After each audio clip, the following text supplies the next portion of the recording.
Hello, everyone. Welcome you all to Youth and Emerging Artists panel. And my name is Jebunnessa Chapola, and I'm a graduate student here at Women's and Gender Studies Department. And I'm a cultural performer and community radio host. And thank you so much, Professor Finlay, for giving me the opportunity to be a moderator for this session today. I had to go to home to pick up my kids from the school, and then I came by running.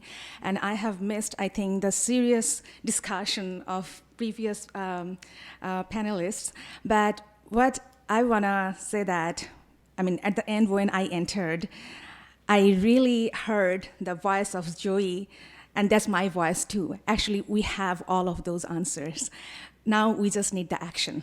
And also, I would like to mention that I really appreciate the voice of Nafisa Zamani. She was from SIA. And I really appreciate your voice that you mentioned that we all are talking about cultural expression, but our language heritage schools funds are cut. Why?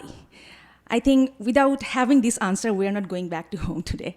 But anyhow, I'm a new Canadian, and I'm here all the way from Bangladesh, and I'm a Bangla song singer, and I'm a Bangla speaker person. I couldn't sing 10 years when I was living in Sweden and Norway for my higher studies. And finally, Canada gave me that space to speak in my language again. And for the first time, SIA gave me that space to sing in Bangla, and that was anti-racist and anti-oppressive workshop. So personally, I feel that without having this education, anti-racist and anti-oppressive educations, no meaning to talk about the indigenizing the curriculum. I think that's very, very important point that we really need to think about it. Anyhow, let's introduce with our panelists today. They're very renowned in their own field. I'm not going to read out the same bio, what is written here. So I'm just going to introduce with Zoey, Métis poet, hip-hop artist, and she's an activist, community activist. And then we have Alexis Normand, independent musician, board member, Conseil culturel fransaskois, and member of Folk Music Canada. And then we have Jessica Generoux, Saskatchewan Indian Cultural Centre. Please welcome them.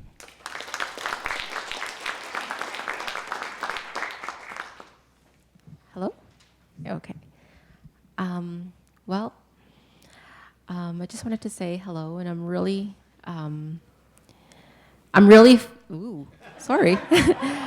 feeling the inspiration flowing today. I've been here all day, listening to each and every word and each and every person's story and experience, ideas, thoughts, and it's, as an artist, you just feed off of that energy, and you want to talk to everybody about what they just said and go deeper into why they just said these things. But I come from the Sturgeon Lake First Nations, which is about just north of Prince Albert. I grew up in a very cultural family. We've traveled to powwows all over the North America, round dances, ceremonies. I grew up on the road with my parents and my siblings and my cousins. And I was sort of, I just wanted to kind of step back a little bit and talk a little bit about what I do now here at the Saskatchewan Indian Cultural Centre. I've spent pretty much my whole working career so far in libraries. I spent about 7 years working with the Regina Public Library on bridging that gap between library services and First Nations people in the city of Regina. And it was one of the first positions of the kind in a public library setting. And I have a lot of experiences and stories about that, and I wanted to share that a little bit. So over the years of working with Regina Public Library, the processes of bridging cultural communities was very challenging for me. It started off with really determining what we wanted to do and how we wanted to do it. And no one wanted to do the work on it. I remember the day when I was speaking with my supervisor, and she said, there's like no other staff really wants to do this, but we see potential in you. Can you do this? Can you, organize this all and get the work done?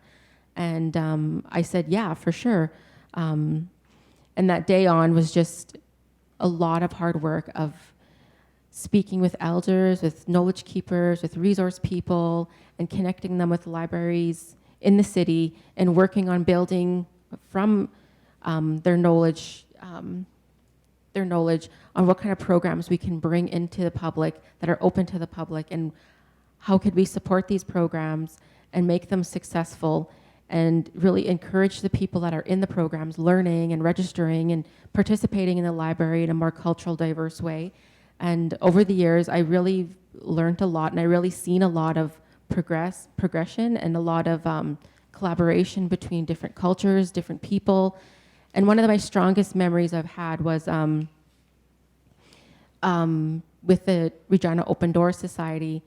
We ran a program on making star blankets, and the Star Blankets program it's actually a teaching within First Nations culture, a gift-giving teaching.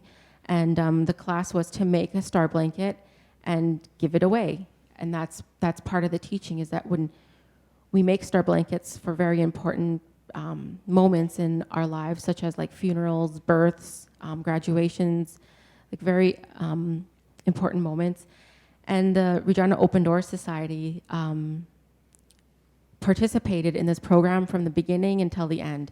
And they had women that just came from other countries, like immigrated from other countries, and they were only in Regina for a month or two. And the Regina Open Door Society really facilitated these ladies in joining these programs and learning about the First Nations culture and a teaching within the First Nations culture, and really I got to participate on a more intimate level on that, just because it was in the library where I work on a day-to-day basis. And the women were really, just open to learning, open to sharing, and just soaked in all the information. And at the end of the program, we had a lot of comments about what more can I learn? What more First Nation teachings can I learn? What more First Nations classes can I take? Can I learn moccasins? And can I learn how to sew sweat dresses? Can I participate in a sweat program?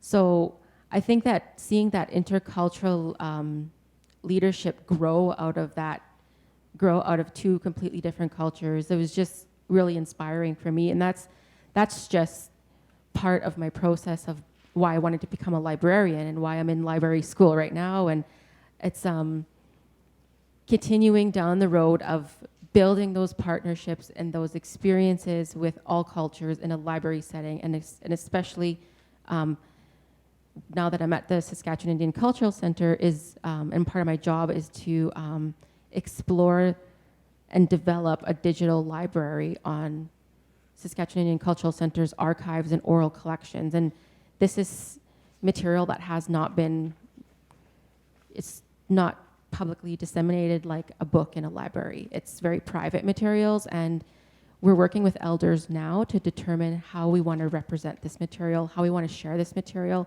because it's going to be super important in the next 5 or 10 years. Like, people are going to access these records and learn a lot. And how can we bring these records forward, and how can we also animate them into a way that makes it more accessible for people? So that's the sort of the role I'm working in now. And the other role is as an artist and doing my art with puppets.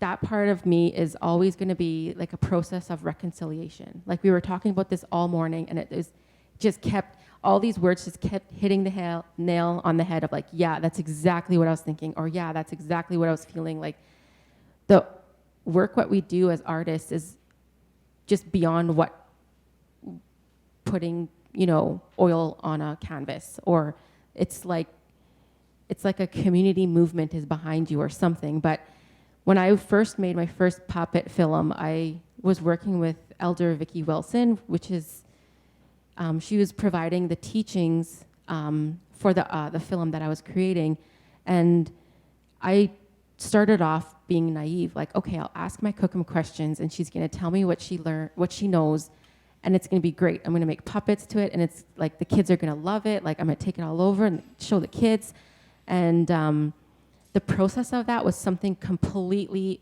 transformative. Like she comes from the residential schooling era. She had a very tough experience at residential schooling. I'll just keep it, short, but she didn't walk away without any damage. She walked away with some damage, just like hundreds and hundreds of other grandparents that all my friends, we all talk about that. We were pretty amazed by the process. But when she was talking about all these stories and these teachings, it opened these wounds that she never really talked about. She never really got to talk about because she wasn't asked. She was part of the residential schooling, but she wasn't asked what she lost in the process of, the schooling process. And I remember when we're talking about like the teachings of the eagle and what the eagle means and eagle feathers, like it's a very sacred animal in our culture. And I grew up knowing about it, but I didn't know about the stories behind it that were shared amongst the different tribes. And when she was telling me all this, she's like, at the end of her interview with me, she started crying. And she said, like, people don't care about First Nations people. But our ancestors were here for thousands of years. Like, we have nowhere to go. This is where we're from, but we're really, like, there's not a lot of respect for the old people and their stories anymore. Who's going to respect those teachings? Who's going to talk to us? No one talks to us. She's like, you are the only first person that ever asked me about these teachings. She's like, I want to tell people more about what I know and what teachings I know, and no one asks me. No one cares to know what elders know anymore, First Nations elders. So when I was done the video, my film, and I it was supported by the Saskatchewan Arts Board, which was like this huge opportunity for me. And I showed her the film. She basically like told me, she's like, just, keep going out into the world and sharing the elders' voice and the elders' stories through your art. That's what you need to do, my girl. You need to do that. And people need to understand who we are. We're the Katayak. We are the elders. We are the wisdom. We are the voices that were long ignored. And so I kind of wanted to just focus on that. There was a whole bunch of other stuff I wanted to talk about, but that just stands out, and that's sort of the importance of the work that I've been doing, and all the work that I've been doing with youth and with children, and creating these stories through puppetry. And and it's going to be a lot more interesting projects coming in the future. So thank you.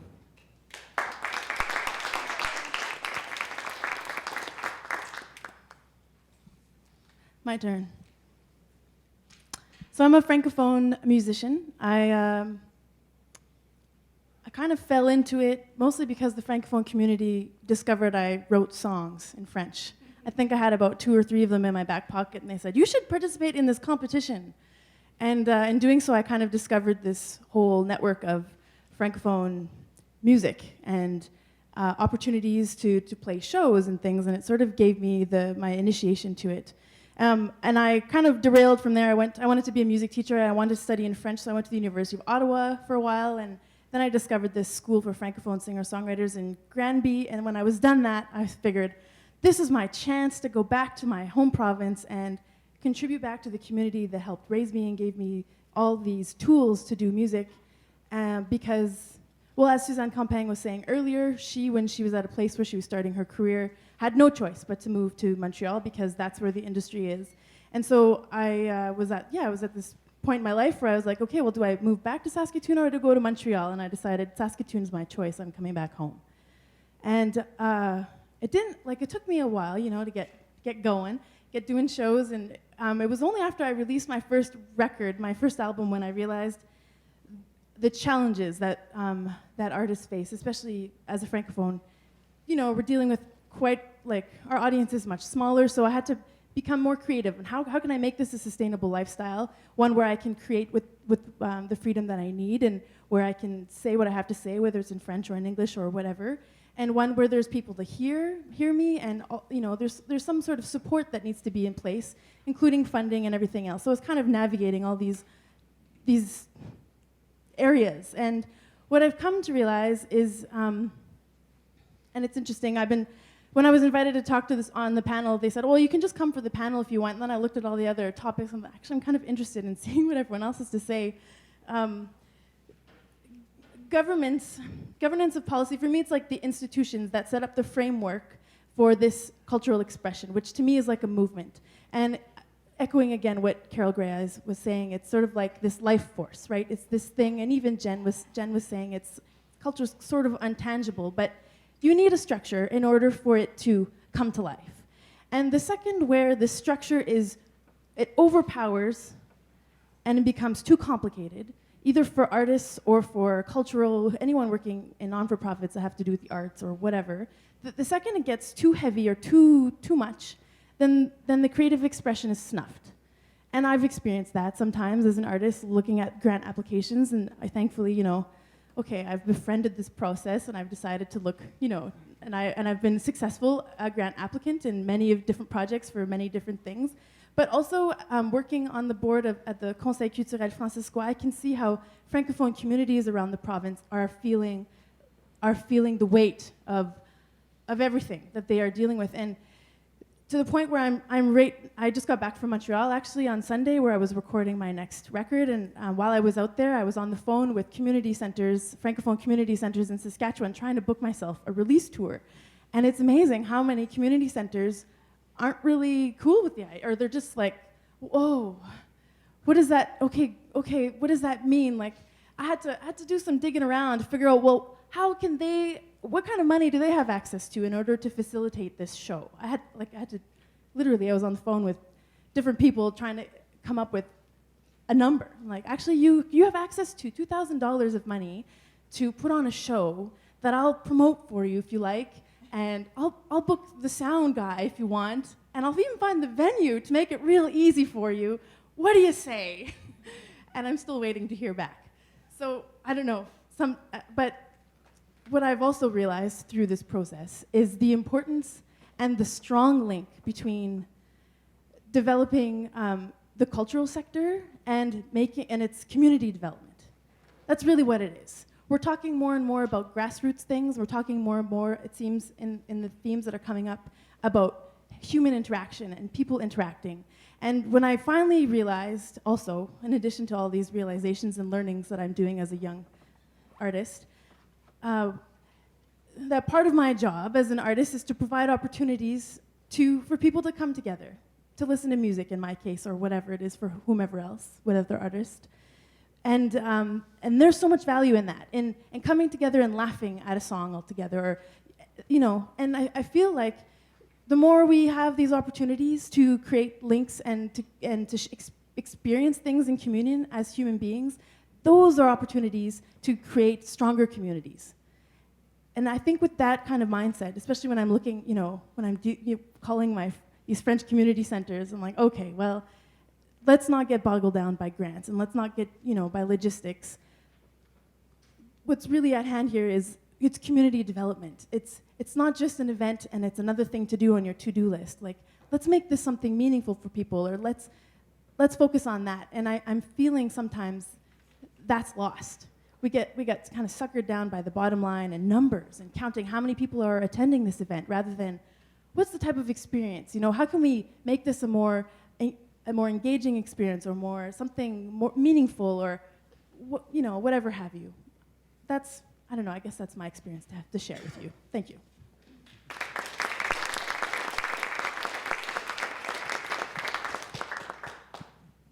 Okay, hold on a second. Oh, awkward. Hi guys.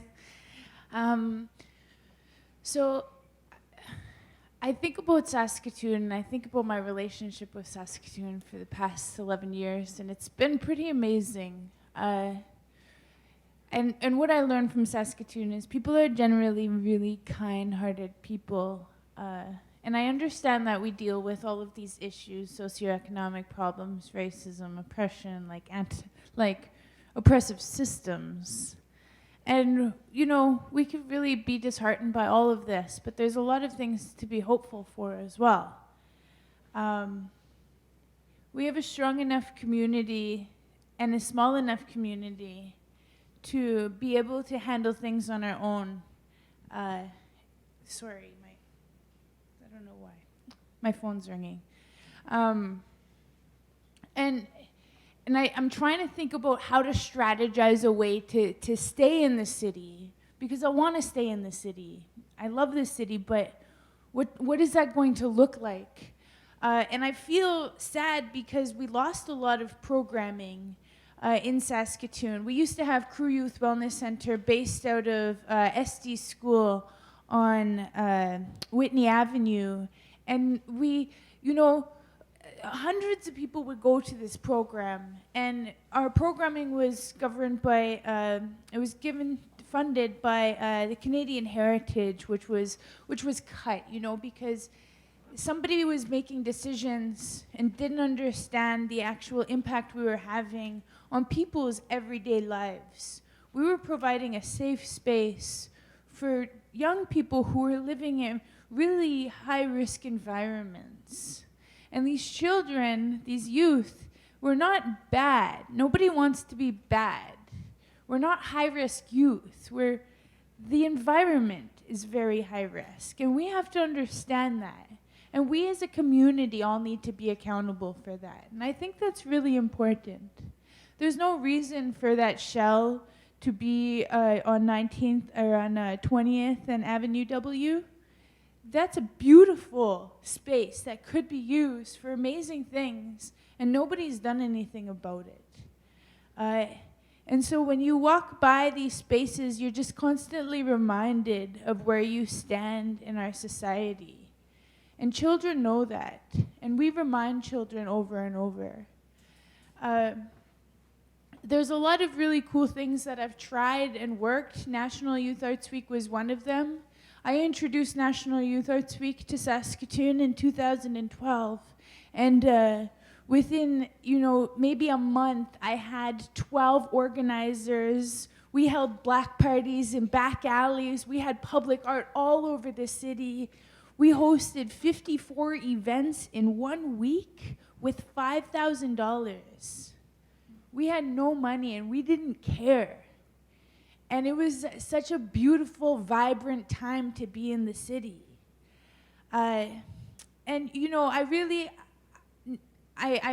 took a step back so I can gain my own capacity, because I was trying to help in all of these different areas, but I was getting exhausted, and I felt like I didn't have the capacity myself, so I had to go and get a degree, even though I had to come to a place that compromised my integrity, because I knew all of the Board of Governors were major stakeholders in the extraction industry, which is causing irreversible harm to our homelands, to Mother Earth, who we have a sacred relationship with, and that relationship is not reciprocal. But I have to come to this place because this is where I'm going to learn how to decolonize. This is where I'm going to learn how to become a better leader, how to become more educated. And that's a really catch-22, you know? Why do we have to compromise our integrity to be better people for our community, which we love, even though it's like governed by colonized systems, colonial systems that work so hard to facilitate the failures of the people that I love so much. And, you know, so yes, there's a lot of pain, and yes, we have to make sacrifices, but we do it so quietly and we keep going. Crew Youth Wellness Center, we lost our space at SD, so we started having a roaming youth center all over Saskatoon, and it worked. It worked so well, and the kids accessed the space, and the kids would tell me their stories. the best when we were cutting tomatoes or cooking together. And I taught kids how to make meals for 15 people on $25, and healthy meals too. And I feel like there was so much potential to work with these kids, because like I said, kids really want to be good people. They want to be accepted, they want to be loved, they want to be valued. But if we're not given the capacity and the trust and to operate sustainable programming with a holistic model, then how are we supposed to be strong for these kids? And so that was the disheartening part, and I had to leave the nonprofit sector because it wasn't, I felt like I had to go for someone else's agenda. Someone's agenda who didn't understand the reality of what we were doing and the actual impact we were having on their lives. And, my spoken word is another way that I try to bring the Indigenous way of knowing, to a popular medium. And I think it's really successful. And it's also why I went into education, because I want all Canadians, settlers, immigrants or whatever, I want everyone to celebrate Indigenous culture, Cree culture, Dene culture, Métis culture, and I do that through poetry and through education. And right now I'm teaching I'm interning in an eco-justice program where we're going to tan hides in Beauval next week. We went to a sweat last week. These kids are participating in traditional, teaching methods and ceremonies. That's how you become allies. You can't be an ally if you don't know. And Noel Starblanket said at the panel last week in Regina that you have to understand, you can't understand Indigenous culture unless you participate in the ceremonies. And myself, I had to call myself out for that. Like, Zoey, how hard are you working to try to learn your language or how to participate in ceremonies? Why is this class of very privileged, non-Indigenous people given access to participate in ceremonies that our people don't even have access to? And so I am going to challenge the system in the next few years to give land-based learning more credit. It needs to be respected more, and we need to make it mandatory for all classes to participate in Indigenous culture, not just go to a powwow. That's silly. Like, you're just going there to buy earrings. And I think that's, really, we have to call it as it is. It's ridiculous. We're not going to have reconciliation if we don't tell the truth. And that's the reality. No matter who you are or where you come from, the truth is where we have to stand. And that's going to be the hardest part. And the truth mainly happens when you're not on a microphone, when you're not in front of people. You have to be truthful to yourself and recognize your role in our society and make it an equitable society for everyone. I think that's so important. We have a vulnerable population who I just so happen to love with all of my heart. And I think that's why I'm going to stay in Saskatoon and why I have to keep compromising my integrity to get a better education so I can own this system a little bit more. Yeah, I could talk to you forever. If you have any questions, let's chat.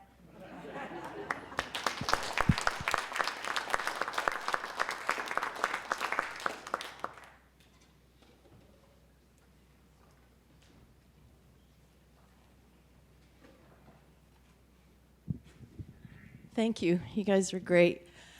Zoey, it's great that you talk about that, you trying to stay here. Because it's hard when you work in the arts, when you work in the cultural sector of Saskatchewan as an Indigenous person, because where are the jobs, right? Like, where are the jobs? I'm like twice your age, and I'm kind of going, like, I don't think I'll be able to stay here. So I'm glad you're staying here, though.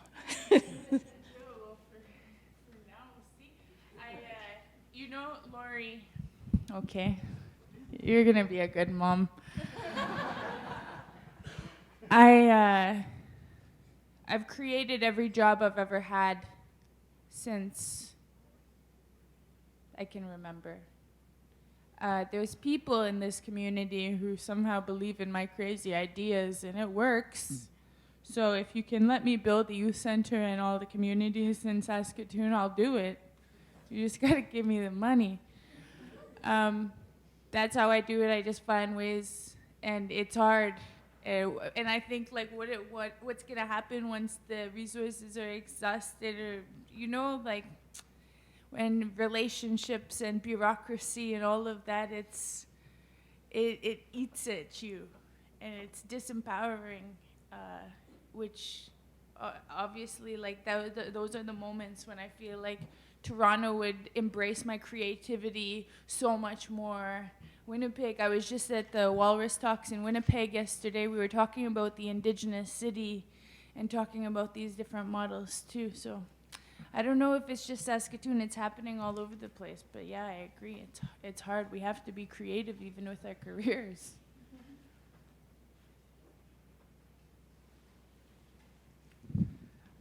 I'm Métis, so I need to stand up and ask a question. Thank you for your presentation, but again, I was young at one point too. I'm still young at heart, and I have some white hair, but I'm still young, so I just delve into young and adulthood, and I understand the needs and the ideas and all the enthusiasm that youth provides.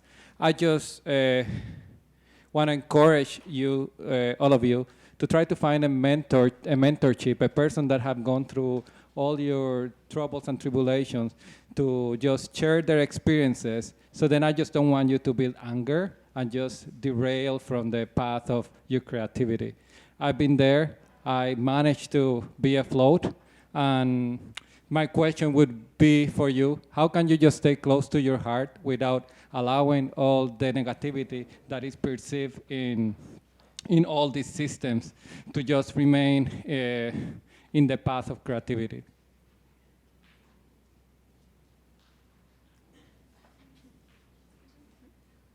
Well, for me, it's been finding purpose. It's because I came back wanting to give back to the community that raised me and gave me tools to do music, and it gets frustrating. Every job gets frustrating, though. That's, you know, but when the purpose is there, then there's a bigger picture, and it makes it worth it, you know, and it kind of dictates the sort of choices that I make in terms of which contracts I can pick up or what kind of initiatives I'd like to work on. And I'm really involved in my community as much as I can, as much as my time allows.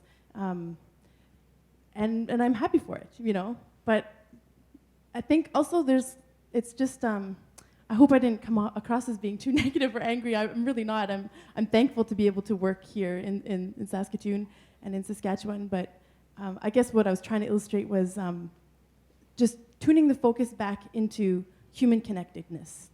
That's what needs to happen. And because once everyone gets that, okay, then we make room for cultural expression, and it would be diverse because it's about humans, it's about community, and that's sort of what I was hoping to pass through.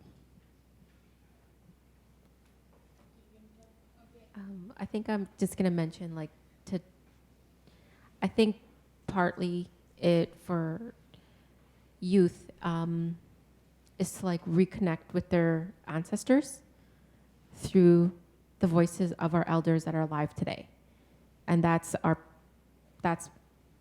huge important responsibility for us now as youth on all cultural levels, is to recognize the importance of the wisdom of our elders and connect to those teachings and explore the evolution of those teachings through our own heart, our own purpose in life. That's basically where I stand now. yeah, so. I also don't feel very angry. I feel so lucky to have been able to do whatever I wanted to do for like 7 years. I've been playing for 7 years, like just having a great time and somehow influencing the world in a really positive way by being able to express myself. And that freedom that I have to be able to express myself feeds my soul, and in turn, I'm able to give that love to the kids that I continue to teach. But, you know, my frustration does come from the vulnerable population who doesn't have access, who might not be able to articulate their needs or desires or their dreams or their hopes and stuff like that. So I find creative ways to facilitate a process where they can be heard in a way that they feel comfortable speaking. And, you know, lately that's been with hip hop. But I think the legacy is in the process, and we have to keep moving forward. But we can't be passive. We have to call things out when they need to be called out. Much like my friends here have been calling out systems that have been oppressive, people that are oppressive, who have you know, a say for some reason. But I guess there is things to be frustrated about, but more things to be hopeful for. We just so happen to be extremely engaged, so we can't speak on behalf of the people who are still oppressed. I think there is no more question, but thank you so much for all the questions, and thanks to the presenters.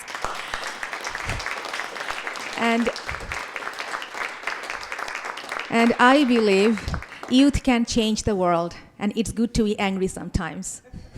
Thank you again.